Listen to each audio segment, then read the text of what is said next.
नमस्ते, investing minds में आपका स्वागत है। मैं हूं उत्पल चौधरी और बात होगी आपके निवेश से जुड़ी हुई खबर। तो सबसे पहले गोल्ड और सिल्वर को लेकर कल गोल्ड में बड़ी ज़बरदस्त तेज़ी रही और सिल्वर में भी तेज़ी है। दोनों ने कल तेज रैली दिखाया है। और इस समय जब मैं बुलेटिन रिकॉर्ड कर रहा हूं तो सिल्वर में 3.08% की बढ़ोतरी देखी जा रही है और गोल्ड में वो 2.92% की तेज़ी है। अगर आप गोल्ड को देखें तो गोल्ड इस समय है $4467 प्रति आउंस पे। अगर इसको आपने कहा था कि इंडियन रुपीज़ में कन्वर्ट कर दीजिए तो सब कुछ जीएसटी वीएसटी लगाने के बाद, तमाम चीज़ करने के बाद ये बन रहा है 1,40,471। और सिल्वर में जो तेज़ी है वो 3.08 की है और इस समय 69.21 पे ट्रेड कर रहा है सिल्वर। और अगर इसको जीएसटी वगैरह जोड़ कर इंडियन करेंसी में जो कस्टम ड्यूटी वगैरह जोड़ने के बाद ये बन जाता है 2,17,540। अब ये अलग अलग रेट होता है अलग अलग शहर में, इस चीज़ का ध्यान रखिएगा। तो इस तरीके से जो तेज़ी देखी गई है, अगर पूरे साल का अगर हम देखें तो सिल्वर में वो 140% की तेज़ी आ गई है, 140% की तेज़ी आ गई है। बहुत ज़्यादा तेज़ी है, बहुत ज़्यादा। और गोल्ड में गोल्ड पिछड़ा हुआ था पहले, गोल्ड ने भी कल छलांग लगाया है और गोल्ड में तेज़ी आ गई है पूरे एक साल में 101% की तेज़ी है। अब ये गोल्ड और सिल्वर का जो रेशियो है, जो 64 पॉइंट अभी 55 पे है, जो पिछले बार भी जितना था उसी के आसपास मेंटेन रखा हुआ है। कल चूंकि कल दोनों दोनों भागे हैं। अब देखिए गोल्ड में जो कल तेजी आई है उससे लग रहा है कि कहीं ना कुछ है, इकॉनमी में कहीं कुछ है जो दिख नहीं रहा है इस वक्त। अब ये चीज़ तो हम लोग बात कर चुके थे कि किस तरीके से अमेरिका का इकॉनमी वो थोड़ा सा दबाव में है और दबाव बढ़ता भी जा रहा है। जिस तरीके से उसका कर्ज वगैरह बढ़ चुका है, जो पहुंच गया है 38.40 ट्रिलियन डॉलर पे। वो तमाम फैक्टर है, उसका शेयर बाजार भी अच्छा कर रहा है, सब कुछ अच्छा कर रहा है। बिटकॉइन भी अब ठीक ठाक करने लगा है, सारा चीज़ ठीक कर रहा है। लेकिन ये गोल्ड में जो कल तेजी है वो थोड़ा सा कहीं ना कहीं कुछ है, वो पता नहीं चल रहा है। वो मेरे मुझको समझ में नहीं आ रहा है, या जो जो बड़े इकोनॉमिस्ट होंगे अगर उनको दिख रहा होगा तो वो अलग इशू है। लेकिन अगर आप ये देखें कि गोल्ड गोल्ड को आप एक तरीके से ये सोचें कि गोल्ड कभी भागता नहीं है, गोल्ड का रेट फिक्स है। जो है करेंसी कमज़ोर होती है तो उस पर तेजी आता है। तो करेंसी पे कमजोरी देखिए कल डॉलर इंडेक्स वो 0.36% गिरा है और 98.24 पे आ गया है। वो इंडेक्स कमज़ोर हुआ है। लेकिन जो बाकी चीज़ देखिए, अब जो सब कुछ भाग रहा है तो कहीं कुछ चल रहा है। अब उस पर नज़र बना के रखना होगा कि भाई क्या है, और गोल्ड के आगे के चाल को भी देखना होगा। सिल्वर में जो तेज़ी बनी हुई है 140% बहुत ज़्यादा हो जाता है एक साल के अंदर, अगर आप इसको देखें तो यहाँ आपको सावधानी रखनी पड़ेगी। आप बिल्कुल देखिए, जो बातें कही जा रही है कि गोल्ड $5,000 तक जा सकता है 2026 के दिसंबर तक। हालांकि उसमें यह है कि उसमें एक बिकवाली भी आएगा, उस पर बाद में आगे आगे हम लोग चर्चा करते हैं। और सिल्वर के बारे में कहा जा रहा है कि $96 जो कप एंड हैंडल से जो दिख रहा था कि वो जा सकता है 2026 के अंत तक में। लेकिन जिस तरीके से तेज़ी बनी हुई है कि इसको कहीं पहले अचीव कर लिया या कुछ हुआ, तो इसमें थोड़ा-सा सावधान रखिएगा। क्योंकि देखिए गोल्ड की कहानी बिल्कुल इकॉनमी से जुड़ी हुई है, वो दूसरी कहानी है। लेकिन सिल्वर की कहानी उसमें हर पहलू है। उसमें इकॉनमी भी है, उसमें डिमांड सप्लाई भी है, उसमें कंट्री की पॉलिसी भी है और उसमें जमाखोरी भी है। जमाखोरी बहुत ज़बरदस्त अहम इस समय है। क्योंकि जैसा कि हम लोग पहले भी कैलकुलेट कर चुके थे, जो सिल्वर के बारे में हम लोगों ने जो कहा था कि किस तरीके से 1.5 लाख मैट्रिक टन वो सिल्वर अभी ट्रेड पे है एक तरीके से, लोगों के पास है या जो भी है। और 2.5 लाख मैट्रिक टन जो जंक सिल्वर है वो किस तरीके से बाजार पे आ सकता है। तो 4 लाख मैट्रिक टन सिल्वर वो मार्केट में है, एग्जिस्ट कर रहा है। तो सिल्वर की कमी नहीं है इस वक्त। लेकिन सिल्वर पे जमाखोरी बहुत तेज है, इस बात का ध्यान रखिएगा। तो यहाँ सावधान रहना है आपको। देखिए जैसे हाईवे पे जब गाड़ी चलाते हैं आप, बहुत तेज़ स्पीड में चलने लगता है तो साइड वाला बगल में बोलता है ना भाई कि स्पीड कम करो। या तो फिर आपको कैमरा वो आगाह करता है कि भाई यहाँ पे आपको इकॉनमी नुकसान हो जाएगा, फाइन लग जाएगा। तो आप वहाँ देखकर स्लो करते हो, फिर तेज़ करने लगते हो। तो बगल वाला बोलता है कि भैया रफ्तार ठीक रखो।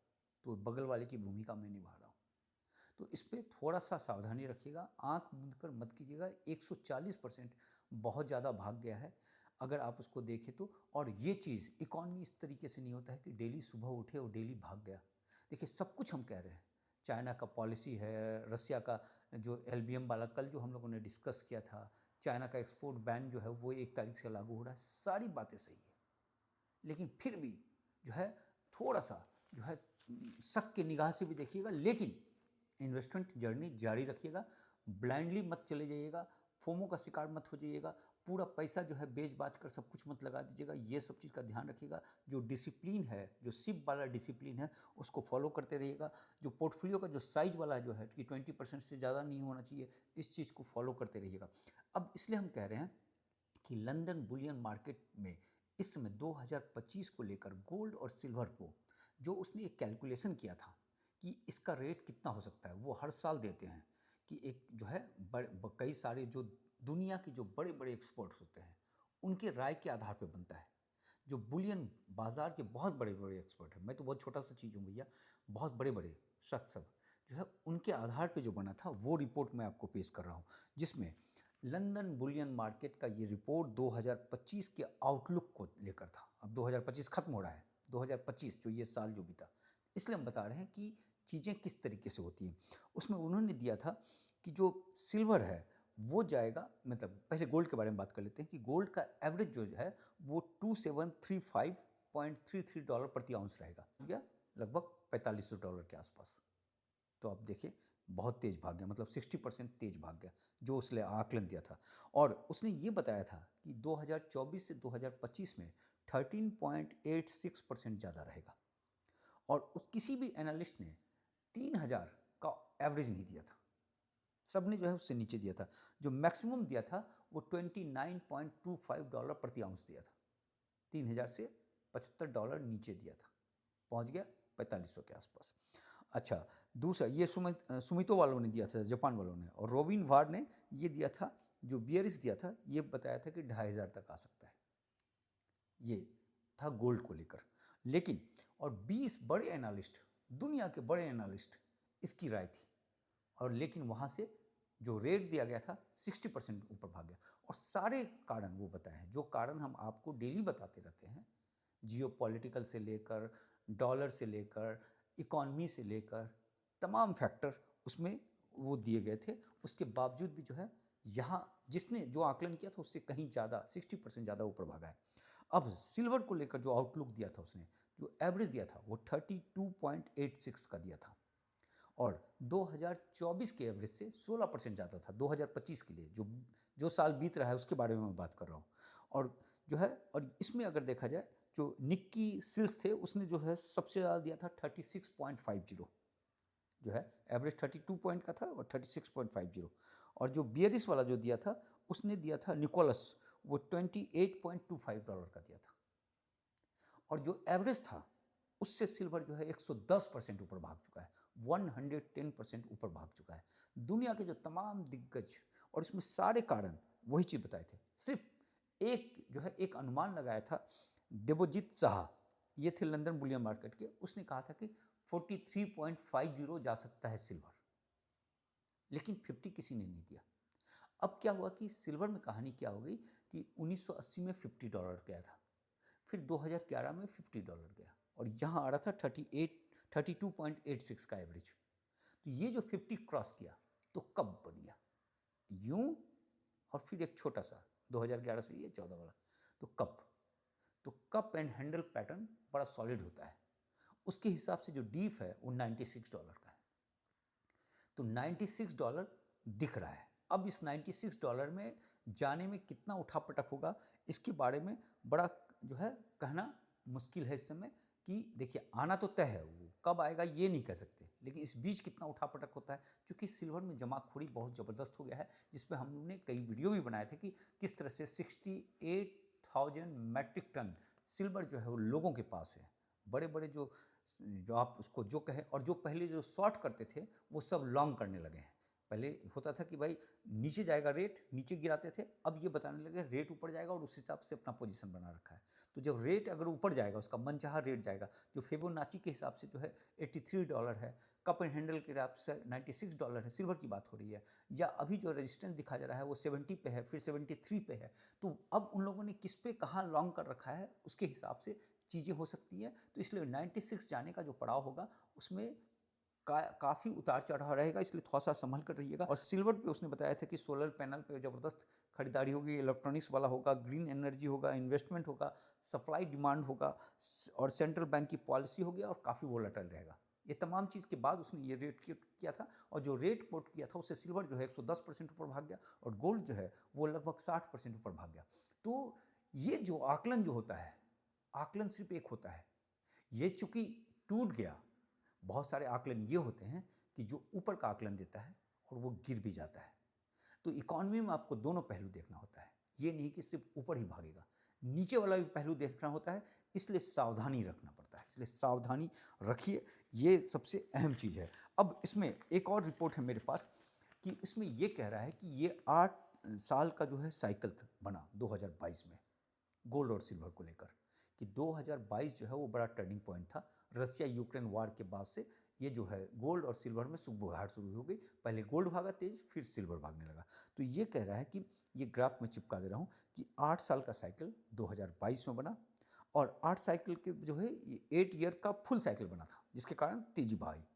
अब ये कह रहा है कि अब 4 साल का जो है वो लो साइकिल बन रहा है, और ये यहाँ पे ज़बरदस्त करेक्शन होता है। तो ये कहना है कि 2022 में चूंकि 14 से 22 8 साल का, अब 22 से जो है 26 ये 4 साल का, ये 4 साल का लो साइकिल है।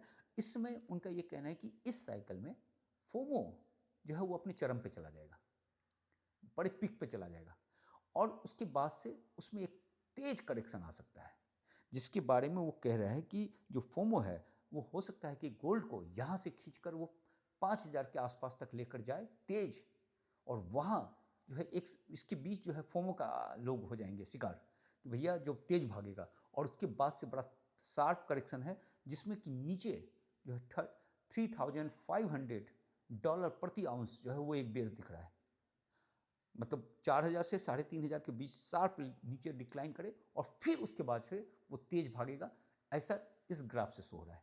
साथ में सिल्वर के बारे में भी यही है कि फोमो जो है ऊपर जाने के बाद जो है 73 के बाद से जैसे जैसे जाने लगेगा फोमो बढ़ने लगेगा, और उसके बाद से उसका 96 का जो सफ़र है उसके पहले जो है शार्प एक जो है उसमें से करेक्शन आ सकता है, और उसका जो बेस बताया जा रहा है सिल्वर का भी दो बताया जा रहा है कि 54.50 बताया जा रहा है, दूसरा 50 बताया जा रहा है।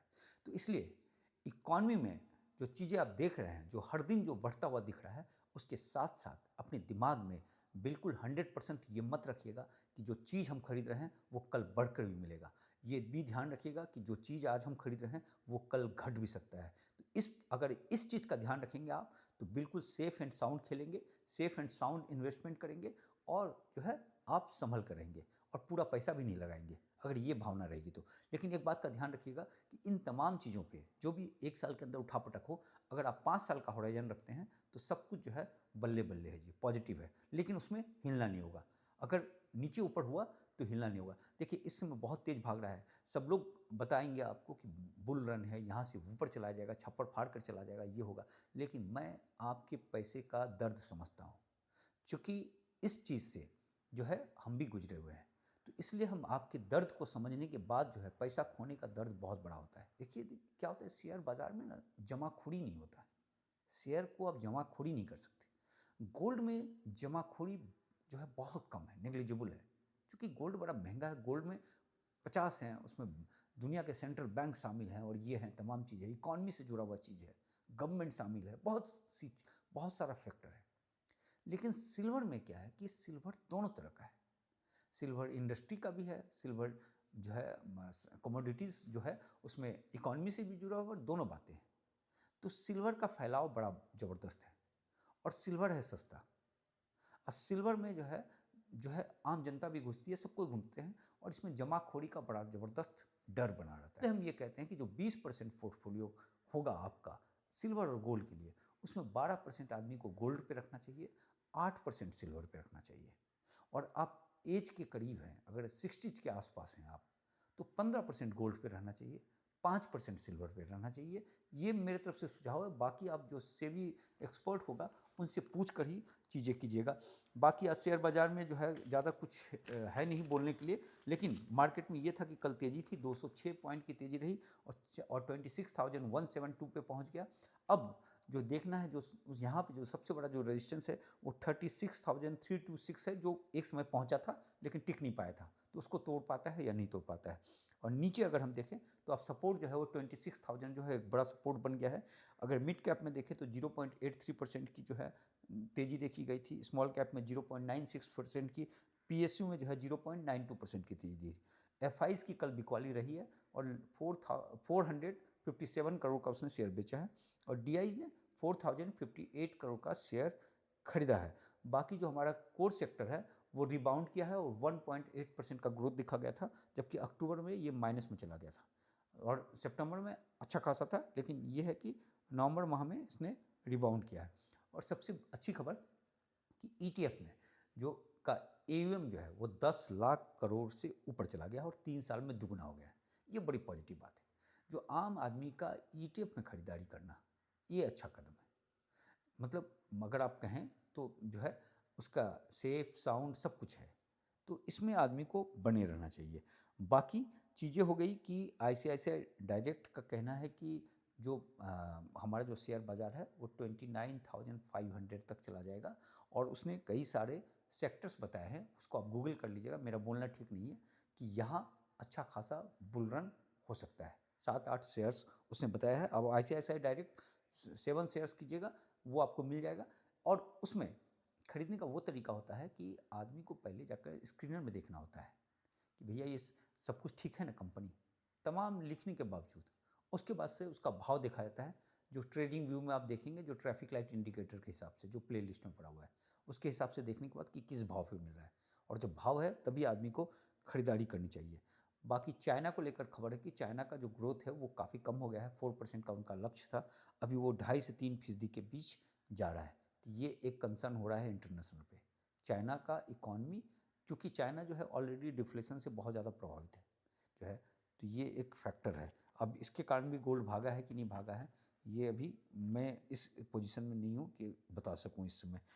बाकी आरबीआई की तरफ से खबर है कि अपने जो है करेंसी को टिकाए रखने के लिए कि जो है रुपया कमज़ोर ना हो जाए डॉलर की तुलना में, इस पॉइंट ऑफ व्यू से 1,10,000 करोड़ का उसने जो है डॉलर बेचा है, ताकि जो है हमारे करेंसी को मजबूती मिल सके। लेकिन वो जो है अब क्या हुआ था, 91 पे चला गया था, अभी 89.60 के आसपास है। बस इतनी ही खबर है, कल मिलते हैं फिर किसी नए मुद्दे के साथ।